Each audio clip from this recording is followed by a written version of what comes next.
Sa laro ng MLBB, comeback games ang isa sa pinaka-hype at pinaka-heartbreaking moments. Mixed feelings ito, especially sa opposite side ng koponan. And in this particular match, Echo Philippines versus Blacklist International Game 2, kung saan in all aspects ng laro na ito, Blacklist talaga yung nasa driver's seat.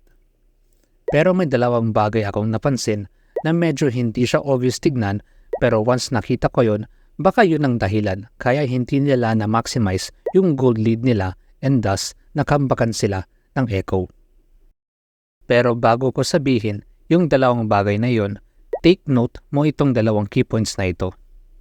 First key point, in this game, Blacklist ang laging nag-i-initiate ng laro.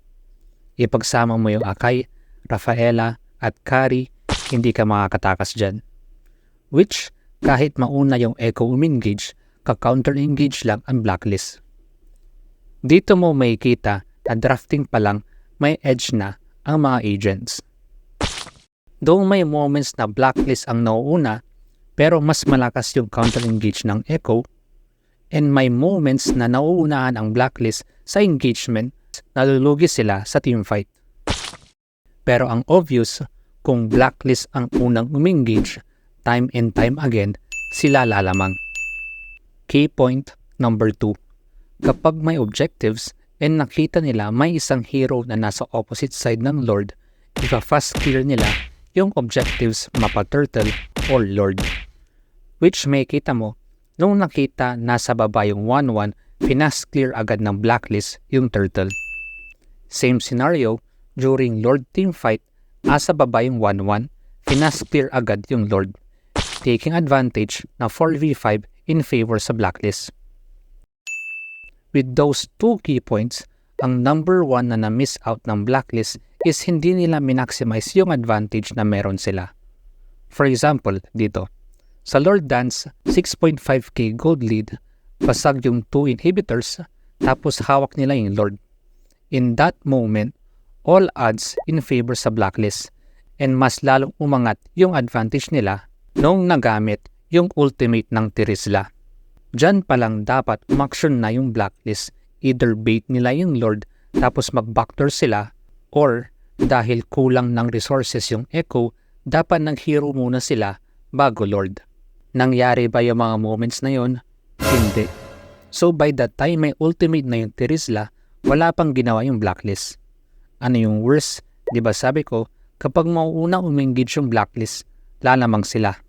Kaya hindi tayo sigurado bakit hindi sila na unang mag-initiate and hinayaan nilang magka-space ang Echo sa Lord area. Which is weird for me kasi lamang sila. Bakit matatakot? Oh no! And hindi tayo sure bakit, pero tinipid ni Rindo yung ultimate niya. Pwede niya naman gamitin yun para maipit si Carl sa pader at hindi siya libreng makaretry. Though nanalo sila sa clash na ito and muntik pang ma-end, pero isipin mo kung minaximize nila yung advantage nila noong una pa lang na nagamit ni Sanford yung ultimate niya, or hindi nila hinayaan na ma-occupy ng Echo yung Lord area, or kung hindi tinipid yung Akai ultimate. Baka kanina pa ito natapos ng Blacklist, which hindi nila nagawa kahit marami silang minions kasi super minions yung asa side ng Echo. And syempre, same storyline, yung ginawa ng Echo sa Brendate, same lang dito, which pinasok ni Carl yung 5 para yung focus ng minions asa kanya. Ganun din ginawa ni Benny, buying for time na mag-spawn yung next mega minions at 40 seconds. So by the time nag-spawn yung next mega minions and nag-focus ang Blacklist na patayin si Carl, hindi na nakalalim yung minions ng Blacklist. Easy defense from Echo. And yung number 2 na na-miss ng Blacklist is hindi minaximize yung Lord advantage. Dito ako nabaliw, which hindi tayo sure kung anong call ng Blacklist ng mga moment na sumasayaw sila sa Lord. Tignan mo to, binawasan na ng pakito yung minions sa bottom lane. Thus, expected, slow push na yan.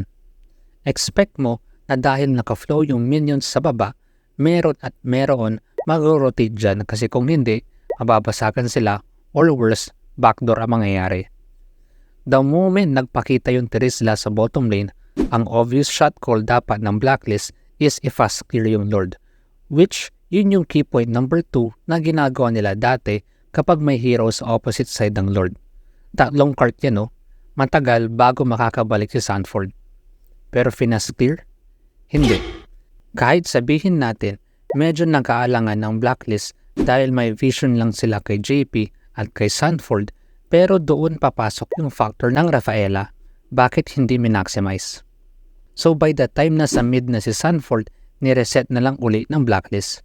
And then ganun uli gagawin ng Echo, bababa si Sanford para hindi sila ma-backdoor. Second attempt uli ng blacklist para makuha yung Lord. Mas lamang na sila kasi wala nang nakatambay sa bush na ito at nagamit na yung ultimate ni Sanji. Tapos 1/4 na yung buhay ng Lord. And nung mag-i-initiate yung Echo, dapat sasabay yung blacklist. However, finesse clear yung Lord? Hindi. Lumaban ba sila? Hindi rin. So by the time pa-respawn na uli si Sanford, reset uli ng Lord. And then ganun uli. Pero this time, para sure na maganda yung flow sa bottom lane, nag-clear yung Pakito. So by the time nasa baba si Sanford, nasa Lord na si Dominic. For the third attempt, 3.2k gold lead, nasa baba yung isang hero, so lamang kayo 5v4. Wala na inhibitors ang Echo, kompleto kayo ng items and ultimates. Lahat ng advantage para makuha yung Lord as a blacklist. Tanong, finesse clear ba nila? Hindi. Pero this time kasi, umengage ang blacklist which at the moment, akala ko, hihero muna sila. Kaso parang nag-hesitate silang mag-commit for the hero. Pero, alam nilang lamang sila, bakit hindi sila nag-commit? Siguro, justifiable na matapang na kasi yung 1-1 and pares po na yung Trisla, tapos nagamit na rin yung mga big ultimates. So okay lang na hindi sila nag-commit for the kill. Pero sayang yung mga ganun. Which dahil doon, na-reset uli yung Lord.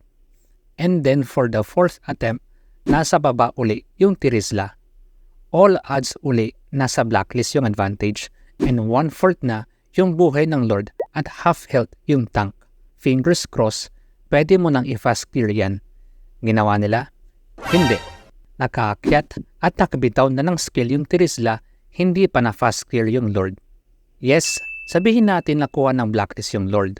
Pero the mere fact na nakarespo pa yung Trisla na nasa bottom lane, it shows us na hindi minaximize ng blacklist yung Lord advantage nila. 4 na moments na nasa baba yung Trisla and gagawin nila ng blacklist is i-fast clear yung Lord. Kasi lamang sila ng isang hero. Yes, in those 4 attempts, may mga sagabal kahit asa baba yung Trisla. But the mere fact, 5 kayo, 4 sila, and lahat ng lamang asa sa inyo, hindi mo isusugal. Ay pag ganun, isugal mo na. Kasi kapag super late game, hindi na nagmamatter yung gold lead advantage. Pagalingan na lang gumalaw. Which may kita mo paano dinefend ng Echo yung 5th Lord. Hindi natin alam kung na-realize ba ng Echo na sa 4 attempts ng blacklist sa Lord Dance na dapat advantage ng blacklist if fast Lord yun pero hindi nila ginawa. Kasi by the time dumating yung 6th Lord, instead makipagsayawan ng Echo, ano plano nila? Brad, pick off tayo sa top, promise, hindi nila ipa-fast Lord yan. Takot yung mga yan. Kaya gagawin ni Carl, bubugawin niya yung Akai para i-bait na kunyari sasayaw sila sa Lord. Only to find out, nakapwesto na si JP at Sanford for the pick off sa Pakito. Hindi tayo sure, pero baka nalaman ng Echo na hindi pa biyasa yung second team ng blacklist pagdating sa Lord Dance. Kaya dinaan ng Echo sa mind games na pinaakala nila sa blacklist na sasayaw din sila sa Lord. Yun pala, may ibang balak. Which lalong gumanda yung pick-off na yun kasi hindi maka-fast clear ng blacklist yung Lord kasi yung carry nasa orange buff. So wala silang bawi.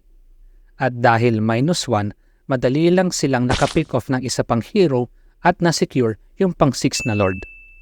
So aking analysis, siguro kung na-maximize ng blacklist yung mga advantages nila, baka hindi nakabawi ang Echo. Especially sa Lord Dance na dapat either backdoor, fast Lord, or para safe, hero muna, bago Lord. Check mo itong video na ito, nabigay ako ng konting insight bakit mahalaga ang hero muna, bago Lord, especially kapag Lord Dance. Comment your thoughts below, pakinggan natin yung mga yan. Thank you, Mama Place. Let's go.